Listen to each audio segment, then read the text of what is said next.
హనుమకొండ జిల్లా కలెక్టర్ కార్యాలయంలో కుక్కలు స్వైర విహారం చేస్తున్నాయి.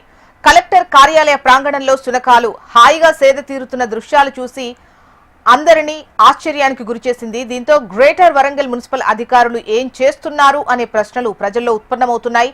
కలెక్టర్ కార్యాలయంలోకే కుక్కలు దర్జాగా వస్తుంటే సాధారణ పట్టణాలు గ్రామాల పరిస్థితి ఏంటని ప్రజలు ప్రశ్నిస్తున్నారు.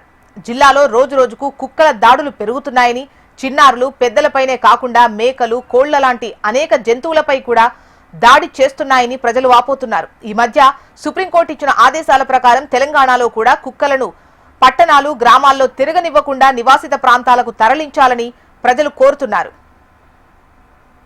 ఈ కుక్కలు స్వైరవ్యవహారం చేయడం వలన ఈ వాటికి గజ్జలేసిన కుక్కలు ఉన్నాయి. మరి ఆ కుక్కలు ఏమైనా మనుషులు టచ్ చేస్తే రేబీస్ అనేటువంటి వ్యాధి వస్తుంది. దాన్ని అది కుక్కలు గరిస్తే హైడ్రోఫోబియా వస్తుంది. మరి హైడ్రోఫోబియా అంటే నీళ్లు చూసిన చనిపోయే పరిస్థితి ఉంది. మరి ఇటువంటి మున్సిపాలిటీ అధికారులు ఏం చేస్తూ ఉన్నారు? మరి దీని పరిధిలోనే మరి గ్రేటర్ వరంగల్ పరిధిలోనే 2 కలెక్టర్ ఆఫీసులు ఉన్నాయి. ఒకటి వరంగల్ కలెక్టర్ ఆఫీస్, అది కూడా ఒక వరంగల్ కలెక్టర్ ఆఫీస్ హన్మకొండలో